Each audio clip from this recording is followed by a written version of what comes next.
Et c'est ce qui s'est passé. Alors, en finalité, il y a eu un affrontement entre les deux groupes qui n'étaient pas venus pour se battre. Et lorsque Ali et Muawiyah, ils ont entendu ce qui se passait, ils se sont dit, mais qui a donné l'ordre d'attaquer le camp ennemi? Il n'a jamais été question d'attaquer le camp ennemi. Ils n'étaient pas venus là pour se battre. Et de la sorte, ces munafiqines, ces hypocrites, ils ont réussi à provoquer une guerre au sein de la Ummah. Et cette cette divergence, qui est devenue une division, malheureusement, elle perdure. Et elle ne s'arrêtera malheureusement jamais. C'est-à-dire que ça, c'était la technique des ennemis de l'islam. Ils savent que ce din, il est parfait. Si le musulman suit cette religion sous tous les angles et surtout sur ses bases, le noyau, c'est l'entente, la mahabba. Mais s'ils ont réussi à casser ce noyau, il n'y a plus la nusrat d'Allah. Regardez, on va encore dire que moi, on est déjà au point, on n'étale pas. Mais regardez à Badr, 313 musulmans contre combien d'ennemis?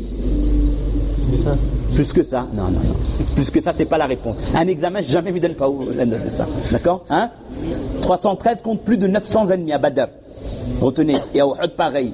1000 contre 3000, 3 fois plus à chaque fois. 3 fois moins de musulmans, beaucoup moins d'armes, de chevaux. Ça, c'est la blague qu'on fait à Madrasa. Moins de chevaux et de chameaux, mais une entente. Muhabba, ta'awun et iman yaqin. Inébranlable. Ce qui fait que 300 ont pu vaincre 900.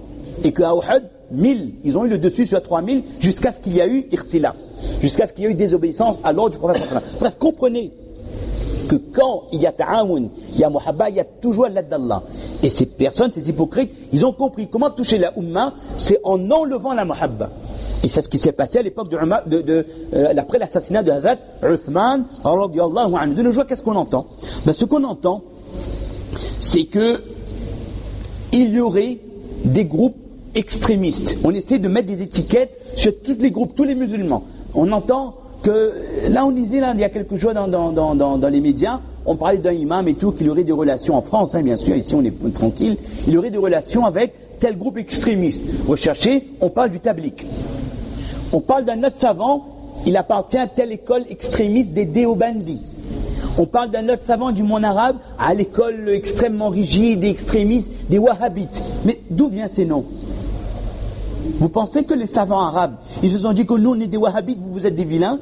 Vous croyez que les déobandis disent que nous on est des déobandis, on est de le vrai, vous êtes de le faux? Vous croyez que les tabliques disent qu'on est les tabliques et on est les meilleurs et vous êtes n'importe quoi? Mais jamais! Ces étiquettes-là, ils ont été mis par des personnes qui ont pour objectif de monter les groupes, déjà de forger des identités, de se dire que moi j'appartiens à tel groupe et je suis le seul groupe qui est dans la vérité, eux ils sont dans l'erreur, de telle sorte que les groupes pensent que les autres sont dans l'erreur et qu'il y ait divergence dans les cœurs. Aujourd'hui ils font tout pour opposer les deux grandes nations musulmanes, le monde indien, les savants indiens et les savants arabes. Regardez les discours. On parle des Déobandis, on parle des Salafis, on parle des Wahhabis, mais je vous donne ma parole que toutes ces divergences-là n'ont aucune source. Ce sont des motifs que les ennemis de l'islam essaient de mettre en avant pour monter les musulmans, malheureusement, les uns contre les autres. Wallahu musta'an. Et vous savez, cette technique-là, elle était utilisée, est-ce qu'on a le droit de dire les noms de pays, à la fin, pendant la période où il y avait les colonies, bien sûr. Allez, on va dire un des grands pays, on ne dira pas son nom, God Save the Queen, quand il y avait l'Empire ottoman, Dawla Uthmaniya. Vous savez que l'Empire ottoman, c'était le dernier khilafa, le dernier califat des musulmans, c'était dirigé par qui, Rachid? L'Empire ottoman, c'était quelle nation? Turquie. Inch'Allah. Tu es en quelle classe? Seconde, toi tu fais des pizzas. D'accord?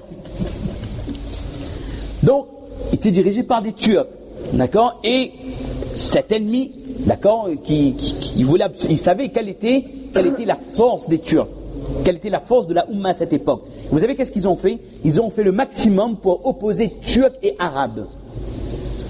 Et c'était l'apparition des mouvements Al-Qawmiyya Al-Arabiyya. Il y a une traduction en français, je ne sais pas si quelqu'un le connaît, Al-Qawmiyya Al-Arabiyya. Bref, c'était fait en sorte que les Arabes s'unissent entre eux. C'est pas une union de Muhabba, non. C'était s'unir contre les musulmans turcs.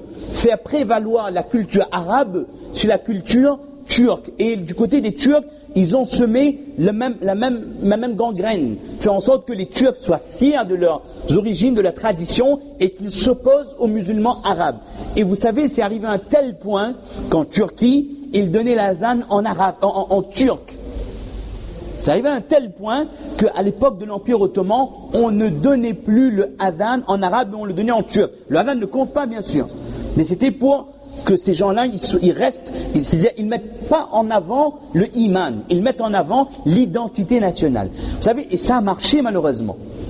Il y a eu cassure entre arabes et turcs. Wallah musta'an. À chaque fois qu'il y a divergence de la Ummah, il n'y a plus l'aide d'Allah, et quand il n'y a plus l'aide d'Allah, c'est la faillite pour cette Ummah. Donc, et c'est ce que le prophète a annoncé à la fin des temps, les gens vont avoir des divergences comme cette main, comme les doigts de cette main.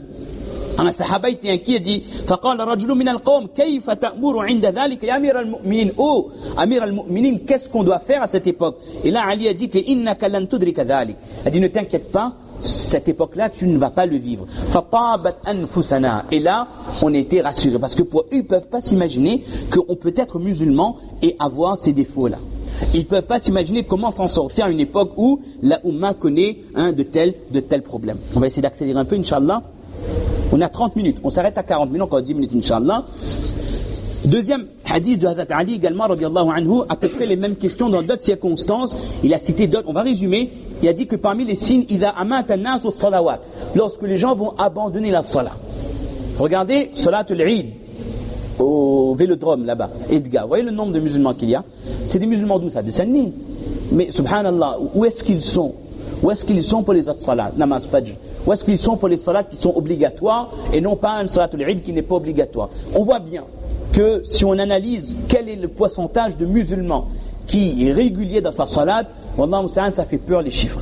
Et ça, c'est pour les sahaba, c'était impensable, c'était inimaginable. C'est le hadith du prophète Ibn Mas'ud disait que les seules personnes qui ne se joignaient pas à la prière en congrégation, c'était les munafiq. Elle dit même quelqu'un qui était malade, il se faisait épauler par deux personnes et on l'amenait, on l'installait dans le saf. Là, on ne parle plus de faire la salat ada à l'heure, on parle de faire la salat en jamaat.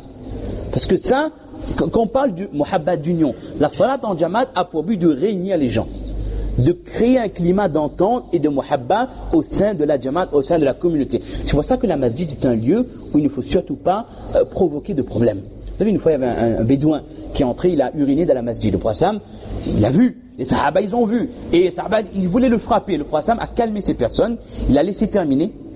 Puis ça aussi, petite parenthèse, médicalement c'est prouvé que quand quelqu'un est en train d'uriner, il ne faut pas qu'il s'arrête pour recommencer. Il paraît que c'est très mauvais pour la santé. Ça, c'est une des hikmahs des sages. Le prophète l'a laissé terminer. Puis les massas aussi disent que de toute façon, il a uriné 2 secondes ou 10 secondes, l'endroit était impur. Ça ne changera rien. Le prophète a attendu à calmer les sahaba et le prophète a expliqué à cette personne que la masjid est un lieu béni par Allah.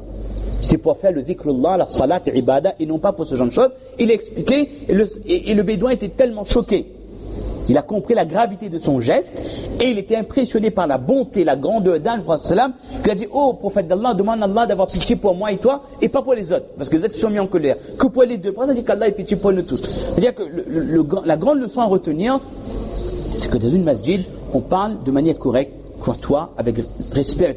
C'est-à-dire que même s'il arrive parfois quelqu'un sur un GSM à sonner, sur un mode musique ou autre chose, on n'a pas à lever à gueuler avec la personne, oui reste sous case ou atteindre le portable, ça ne se fait pas. La masjid, c'est la maison d'Allah. C'est un endroit où il y a la rahma, la sakina, la bénédiction qui descend. C'est pas un endroit où on lève la voix, c'est pas un endroit où on va agresser notre prochain. C'est l'endroit le plus aimé par Allah. Et donc, on doit agir de la manière la plus correcte avec nos ibad d'Allah, avec les serviteurs d'Allah, subhanahu wa ta'ala. Donc, l'important de la salat en jama'at, ce sera perdu à la fin des temps. La pratique de la salat même malheureusement sera oubliée. Et puis, wa umara'uhum fajr, wa uzara'uhum khiwana. 2 signes en rapport avec les événements politiques. Ça veut dire que Ali dit qu'à la fin des temps également, les dirigeants du monde musulman ce seront des pécheurs et leurs délégués, leurs ministres ce seront des traîtres. On voit la situation du monde musulman, qu'est-ce qui se passe, wallahu musta'an. Wa qurra'uhum fasaqa. Il y aura des grands qaris, mais des grands qaris qui n'auront pas la pratique. Wa fashazzina, et l'adultère sera répandu, wallahu musta'an. Est-ce que le mot adultère existe encore? Est-ce que vous pouvez dire à quelqu'un, et attention, on ne fait pas l'adultère? Elle dit, quoi raconte? C'est ma copine, je l'aime. Adultère, c'est quoi ça? Je l'aime, il fait bisous, adultère. Yani, le fait de parler le mot adultère, c'est vraiment quelque chose hors contexte. On a fait des petits programmes sur l'islam au lycée là-bas, les Vavasseurs, mais franchement, c'est à notre niveau, hein, quand on parle avec ces jeunes, c'est pas de une madrasa, hein, donc ne prononcez pas des mots du style adultère et tout, ils vont vous dire que vous êtes de notre planète là. C'est quoi l'adultère? Parce qu'on est tous des adultères, hein, d'accord? Wallah musta'an.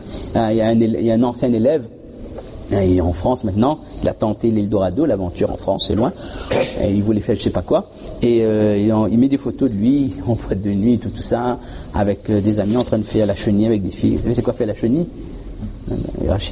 On voit là-bas plein de pizza appelée la chenille, d'accord? Ok? Et moi j'étais choqué, non seulement on fait un péché, mais en plus on s'affiche publiquement, ça c'est plus grave. J'ai dit à cette personne, comment ça se passe là-bas? Est-ce que Iman n'est pas en danger? Elle dit que non, mais ça m'inquiète pas, Iman n'est pas en danger, c'était juste un petit. Il y avait un terme, elle dit c'était juste un petit déconnade, ou alors un petit extra, enfin un mot comme ça, hein. C'était voilà, un mot qui m'a choqué, ça faisait rien, mais en même temps c'était choquant, c'est-à-dire qu'on minimise les choses. Alors que quand on fait un premier pas vers une boîte, à La Réunion peut-être on ne le fait pas, quand on va en métropole ou autre, on fait un premier pas là-dedans, comprenez bien que quand Shaitan vous a eu une fois, il vous aura tout le temps. C'est-à-dire il vous a amené là, il vous amène vers son chemin Allah musta'an. Donc, Allah musta'an. Ça me dit que Ali dit que le zina, l'adultère sera répandu. Ça deviendra quelque chose d'accepté par la population. D'accord? Si vous lisez un peu les médias anglophones américains, pour eux, ils vous disent même qu'une femme qui trompe son mari, ou un mari qui trompe sa femme, ça apporte, regardez bien, c'est les psychologues qui disent, ça apporte une stabilité dans le couple. Parce que la relation extra-conjugale, c'est comme si on va évacuer nos pulsions bestiales, les gros animaux, les pulsions bestiales, le machin, et on va concentrer l'affection, l'amour, l'attention dans le couple. C'est du grand n'importe quoi ça. Ça c'est l'apologie de l'adultère. Ça c'est vraiment les wasawis de Shaitan. Et ça vient dans les livres de psychologie.